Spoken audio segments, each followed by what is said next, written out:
Hi, everyone, and welcome to Live Weather Impact. I'm meteorologist Brittany Van Voorhees here with WCNC Charlotte. It is Friday, and it is going to be, James. Woo! Well, chime in there. We love to see it. It's Friday. It has been a fantastic day so far. And if you are a fan of the one, the only Taylor Allison Swift, it's been a great day because we had new music from her this morning. So if you're not, then just... Is that what we're talking about on today's show? Yeah. No, it is not going to take up the whole show. But if you're not, you can just ignore this past 5 minutes and we're going to move on to I guess it hasn't been 5 minutes. We're going to move on to the forecast. If you do not know, this weekend is the Roval 400, the Bank of America Roval 400. It is one of the most exciting, in my opinion, races of the year. I've been before. I love the Coke 600, but the Roval for me, because I get bored easily, it's a little bit easier to swallow, James, because it's 400, instead of 600. But here's the dealio. The weather is going to be fantastic. Some of the nicest weather we've had in a few years. In fact, if you thought the last 2 years have been cool, it had some years in the 60s, so that's certainly a possibility. But people already out and about enjoying Concord here, just off the highway there.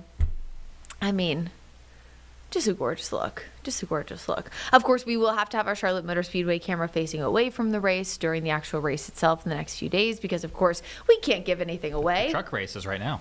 That's why I had to turn it. Well, I was about to say, because Larry was there during our 4 and 5 o'clock newscast. I heard he might be leaving the station to go work for NASCAR, but I hope that doesn't actually happen. But he looked to be having a great time. Forecast-wise, upper 70s, lower 80s tomorrow, mostly sunny. Sunday, we'll see a few more clouds mixing in.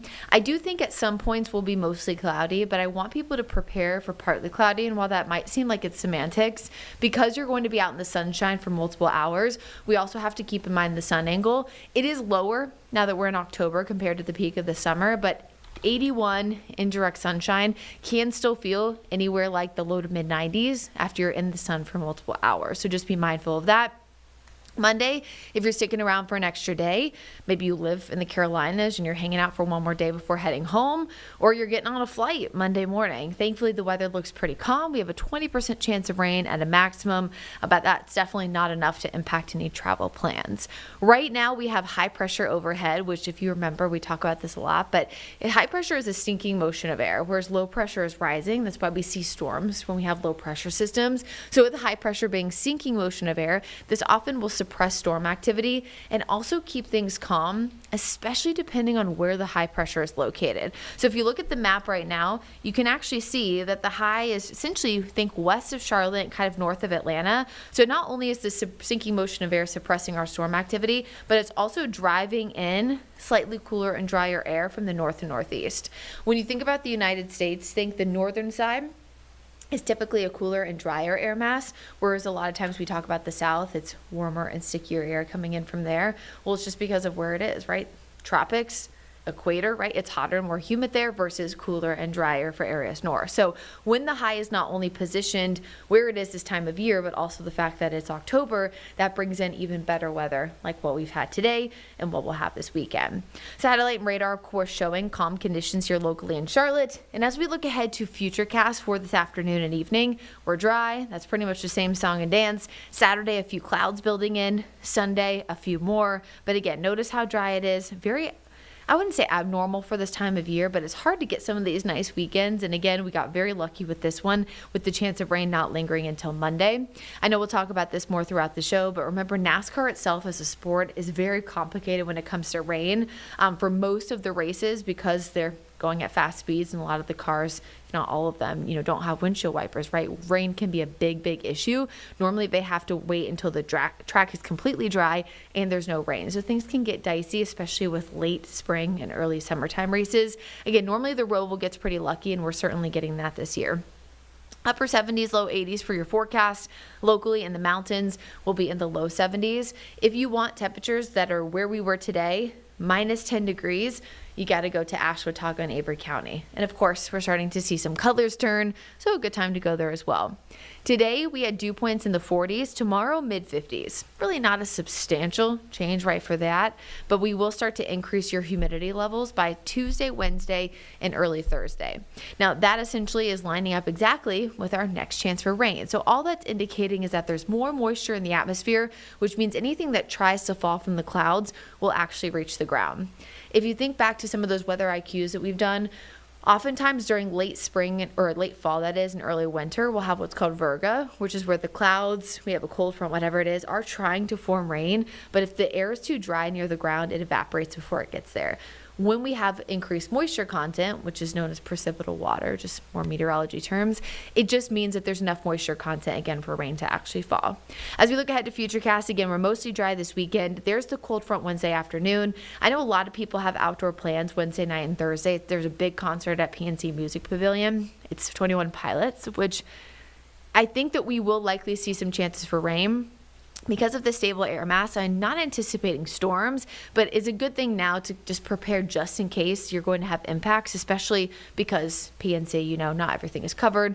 There's the lawn, all that good stuff. Again, we will see drier conditions return heading into next weekend, so it won't last forever. Tropical development has increased for a tropical wave that just moved off the African coast. That is about 50-50 shot right now over the next 7 days. Other than that, we're watching a really weak area of low pressure near the state of Florida.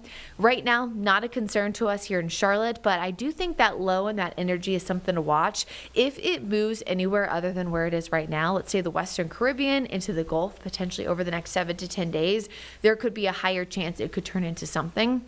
Because remember, the Western Caribbean and Gulf is where we kind of move our viewing, move those, kind of areas that we're watching as we get closer, of course, to the end of the season. If anything were to get named, next name up on the list is Jerry. Again, extended forecast. We know that we have a lot of warmth to talk about. So here's that 7-day forecast. Again, you can see temperatures in the low to mid 80s. By the time we get closer to Wednesday night and Thursday, we're looking at more opportunities for rain. We're going to take a quick 2-minute break and we'll be right back.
Oh, what a great Friday.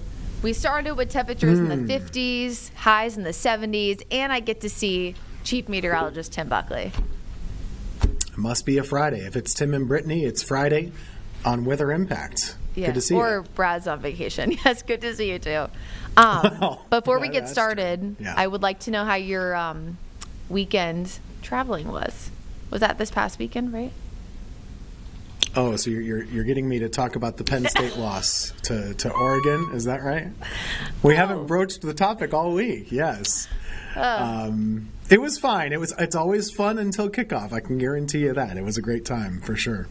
But Tim, how are your Yankees? Oh, even the Mets fan bringing up the Yankees. That's very kind. Yeah, it is kind. Also, I mean, realistically, the Bills. You're a Bills fan. They're doing well. So. Sure. And if it makes you feel any better, some things are up, some things are down. Yeah, and if it makes you feel any better, I went to Florida, so I'm constantly disappointed when it comes to college football. Well, this morning, I know we talked about. You this had already. texted me during the game. Yeah, I did. Because you wanted it to be over because it was on WCNC and it went into double overtime, and so I'm sitting there miserable, and Brittany's like, "Can't you finish this game up?" Okay, to be fair. I wanted State to win. I just wanted them to hurry up and win nice. so that I could go home. Yeah, if you guys don't, and it all ended eventually. Yeah. Because context being, you still had a newscast to do after. Yeah, I was about to say, context-wise, if you guys don't know, when it comes to local newscasts, we have to wait until the game is over. There are some times where we might do a streaming newscast instead, so WCNC, 6 p.m. We almost always are streaming at 6 p.m. on Saturdays. But so we have to wait. So you think about those games that don't end until 11:45, 12, sometimes 1. We still have to stay and do the forecast. So. But think about how many people are watching. That was a great game. It really was. Yeah. Watching or keeping NBC on in the background so they can go to sleep and start getting ready for bed. They definitely stayed up. Nice weather we're having, isn't it? Yeah, it is. Okay, so with that being said, always keep WCNC Plus, of course, on the background, WFMY Plus, too. Let's talk weather-wise. Oh, yeah.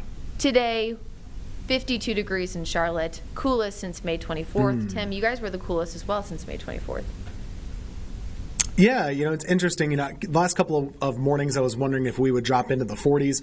A lot of our rural areas did. In fact, most of North Carolina did dip into the 40s. Raleigh got to 48. Even in Salisbury, Hickory, Albemarle, these areas. Greensboro, Winston-Salem, a little stubborn, just right at that 50 mark. But for us, too, May 24th, the last time that we were cooler than this. So how long ago is that? May is 4 months ago? So it's been a little while. 5 months ago, I guess. Yeah, about 4.5 months, yeah. Crazy, because I actually am kind of surprised we were that cool in the end of May. A lot of times we're already starting to be warm, but we must have had a cold snap. I know. Definitely, and that lasted a little bit into the first couple of days of June, I remember, too, because that was some of our most recent 50s that we had. But yeah, a little bit of late season cool, and now this is not unusual. By the way, our average low here is 55, so we're kind of right on track now. Yeah, ours is 56. Yeah, so it's similar, about 4 degrees off. Yeah, you actually we have short-term memory loss, we always say, with the forecast. And you're right, yeah, June was so cool, and then we kind of got slapped in the face by July, which wasn't ideal. But hey, we're here. Yeah. It was like a 1 month summer in a lot of ways. Yeah. Ugh. July was just terrible. I know we're really excited about fall, cooler temperatures, fall colors, but last week, of course, we talked about the 1 year anniversary of Hurricane Helene, and we had so many different stories, and we wanted to make sure that we didn't leave kind of this 2-week period without showing you one of the probably biggest, best interviews that we had. So thanks, James, for getting it. James was able to go to NOAA's National Center for Environmental Information in Asheville. It's NCEI, which was also impacted, of course, by Helene. They talked to us about anniversary of Helene, how they protected all of that national and local climate and weather archives. And it's just a really interesting deeper dive that we don't often get. And, of course, you can only see right here on WCNC and WFMY+. Take a listen.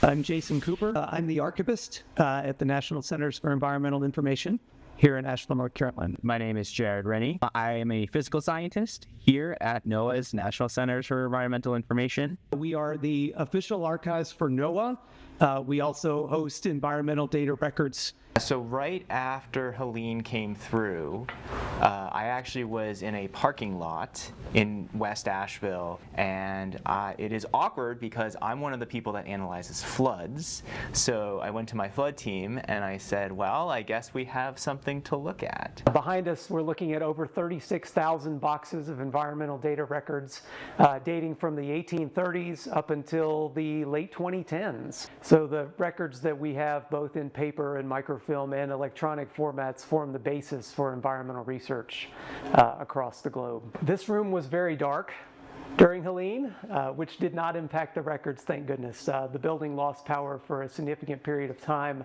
The primary factor, or the primary impact to our records, were the digital repository. We were first told by all of our supervisors, like, take care of yourself. You know, focus on yourself, focus on your family. The work will be here when you get back. Don't worry about it. But then when we started getting our services back and started looking at the data in our building, yes, we did notice that there were disruptions. The digital server room requires a certain temperature, and when we lose climate control provided by the electricity, we had to find another way to cool that room. Because of the fact that there was no power for some time, no water for some time, when you don't have those at a data center, you're certainly going to run into some problems. So there were some people that were considered essential that actually came into the building, including some IT professionals and some supervisors, to kind of get a sense of, okay, what can we do to get all these services back up? And we had to bring in potable water to be able to circulate through the cooling system.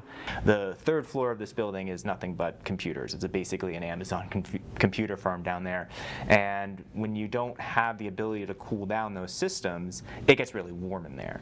So, and if it gets too warm, then those computers will fail and we'll lose data. Humidity and climate control in general is always a concern in archives. We lost the building HVAC, which is what largely controls what we're feeling here in this room, for a number of weeks, and thankfully we're in a basement, which most folks realize the basement is often the coolest part of the house. But for this room, you want to try to find something in the mid-60s with humidities between 30 and 50%, so not too dry and not too moist. The paper responds worse to changes in humidity. There was actually a time in which the building worked with the City of Asheville's fire department to ship in water from, I believe it was a lake about 2 miles away, and brought it here so that they could pump water into our building to bring all those systems back up. And I believe it was by the end of October, everything was back up and running. But we did have the natural conditions down here were relatively stable throughout the event. Our digital archives, a little bit different story. It's located on a higher floor here in the building, and the power that's required to run the servers also contributes a significant amount of heat. Even though it was back up and running, we still had to sort of backfill a lot of the data that came in. Now we have multiple redundant ways of getting data into this building, and a lot of our code bases have the ability to go back in time and kind of retrieve information so that it can go into the proper ingest systems and it can get properly archived.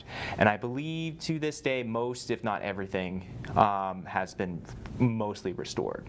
I believe by the end of October, 80% of everything was back up, and then, the data had backfilled up to 80%, and then I think it slowly filtered in. The government had several factors that it considered when deciding on a location.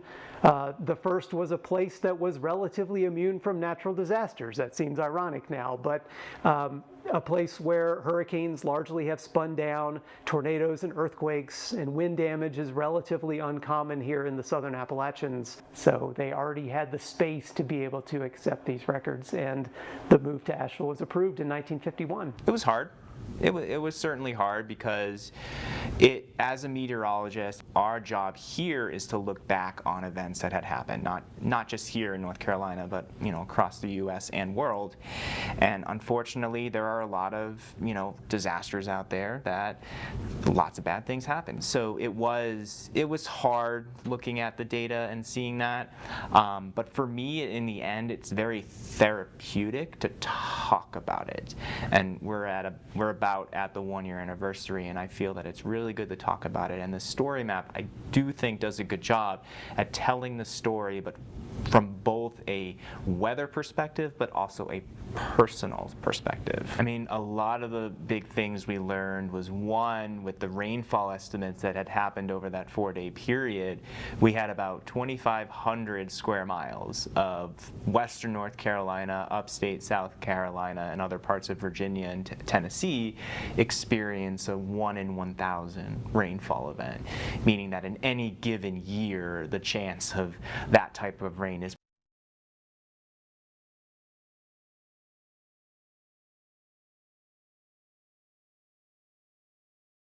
We look forward to the leaves.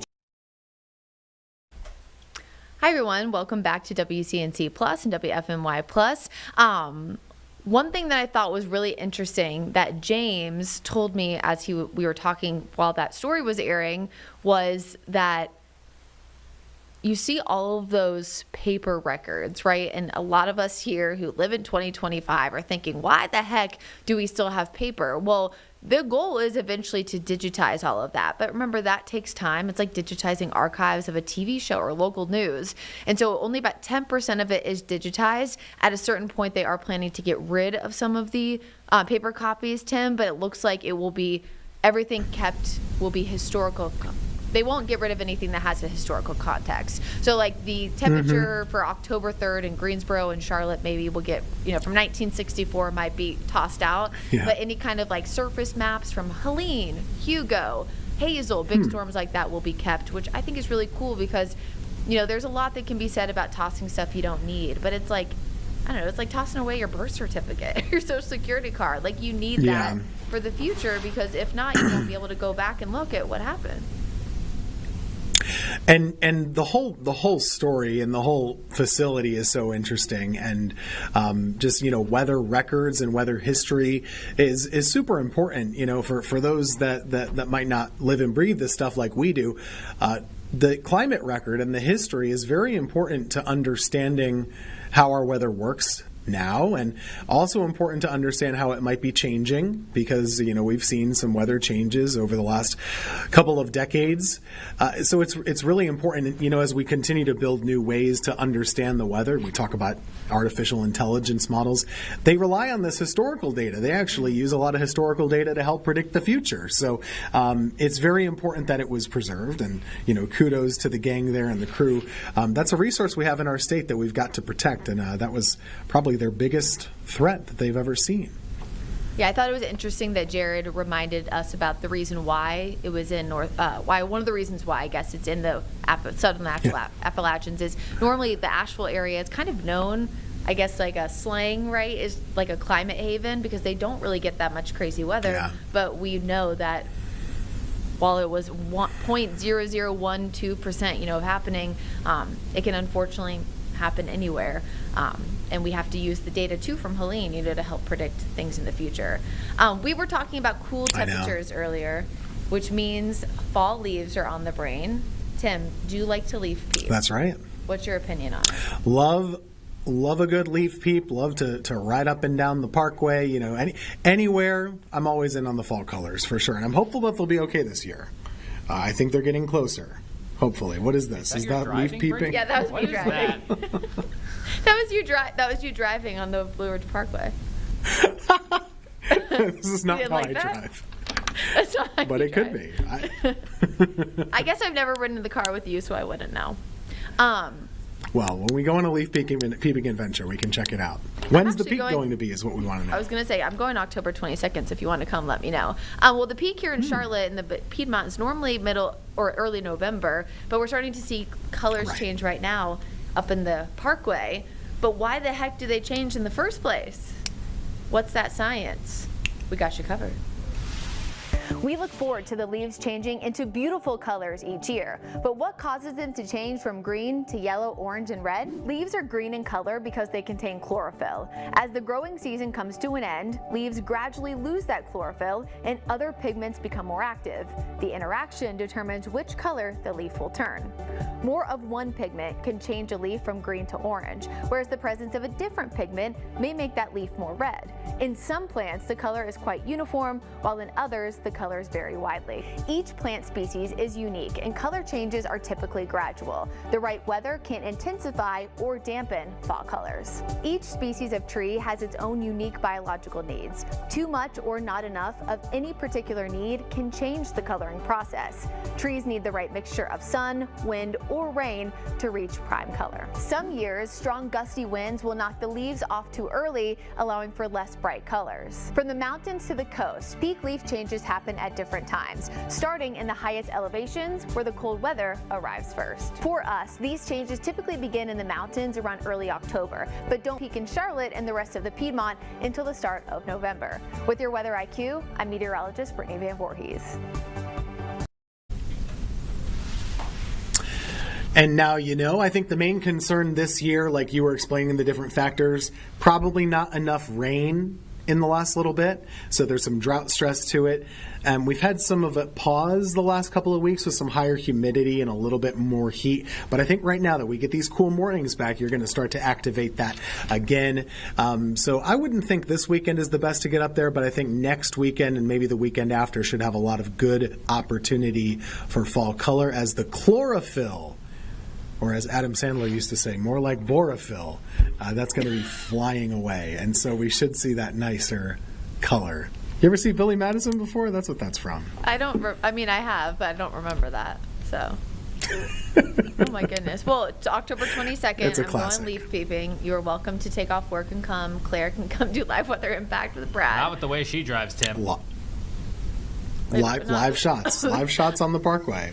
He said not with the way she dresses. And I was like, No, excuse drives, me. not with the way Excuse she me, James. drives. Oh my Drives. gosh. That's how you drive. Well, this Maybe live that's how weather. they're driving on the Roval this weekend.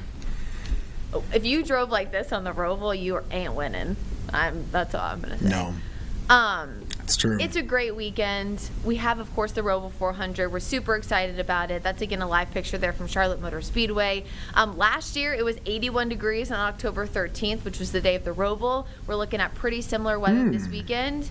Tim, you going to watch? You going to keep up with the Roval? I saw Larry Springle out there earlier. I might have to get out there and check it out. All right. Well, I hope you win.